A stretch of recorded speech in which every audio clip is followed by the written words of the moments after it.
Hello friends, family, and internet strangers, Stephanie here, and today's video is all about barbecues, picnics, cookouts, whatever you want to call them. This is part of the monthly challenge hosted by Tiffany over at Small Town 6. I'll have her channel as well as the playlist with all of the videos from people participating in this collaboration down in my description box below, so make sure you check those out. But I have got for you today not only one recipe that is a family favorite that we had at pretty much all of the barbecues, cookouts that we had when I was growing up, but also a few different ways that you can use the leftovers, because as much as I love a good barbecue or cookout, I get really tired of the leftovers, so let's get right into it. In this video, we are making my dad's sausage and peppers. So this was a must-have at pretty much any gathering that we had, not only in the summer, but also in the fall as well, because my parents did host a Halloween party every year, barely missing any years, but pretty much every year my parents always had a Halloween party. But we also had a lot of get-togethers in the summer, because not only is 4th of July in the summer, but the week around the 4th of July, all three of us in my household have our birthdays within an 8-day period.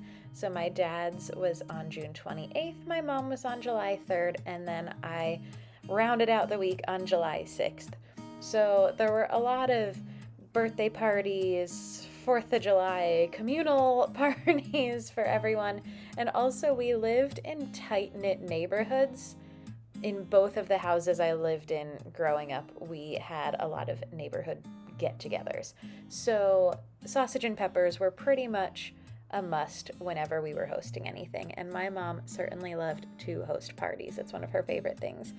And it's also really easy, especially to make in bulk, because the most difficult part of this is what I'm doing right here, slicing and dicing. Slicing up the peppers and onions is really the only time-consuming part of making this particular recipe of sausage and peppers. Now, I am slicing up all of the ones that are going into the pan, and then I'm also dicing up a few as well, because I ran out of spaghetti sauce and I knew I was going to need just a little amount of green pepper and onion to make a small batch of spaghetti sauce. So these sausage and peppers, all we're doing is in a pan, placing our desired amount of onion and pepper, so using green bell pepper, and I'm just using regular Vidalia onions are what were on sale, and then adding my sausage on top. I'm going to cover it in foil. I'm going to put water in with it and garlic powder. And this is more of a steamed version of sausage and peppers versus a lot of the times you'll see it made up in a pan, or you could grill sausage and then add it to some sauteed peppers and onions. You could do this in foil packets on the grill. But to do this in bulk for a summer get-together, easiest thing to do is this right here, putting it in a pan, covering those onions and peppers with water, because we want this to kind of steam. This creates a really soft pepper and onion and a really nice juicy sausage. And then I am just coating this in a nice layer of garlic powder, and that's the only seasoning going on it, because it really doesn't need anything else. The juices from the sausage are going to season all of the peppers and onions. So garlic powder, water, peppers, onions, sausage.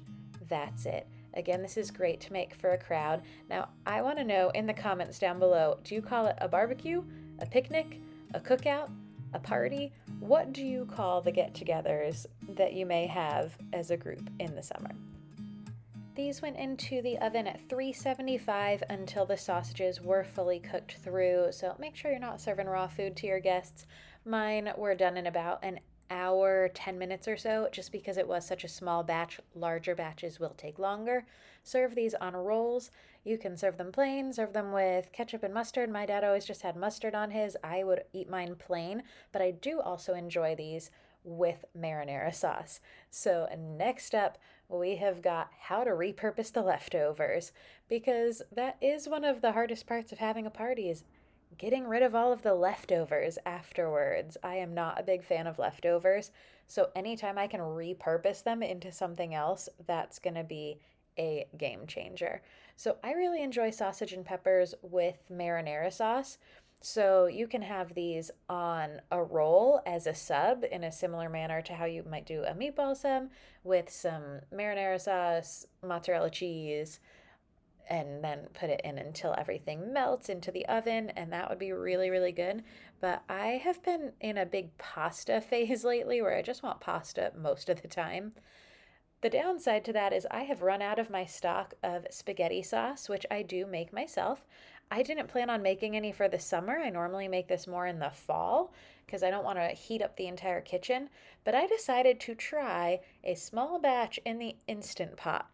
I had been wary of trying it in the Instant Pot because I've heard of the burn notice happening, but I did not run into a burn notice. Mine is a juicy enough sauce that it did work out well.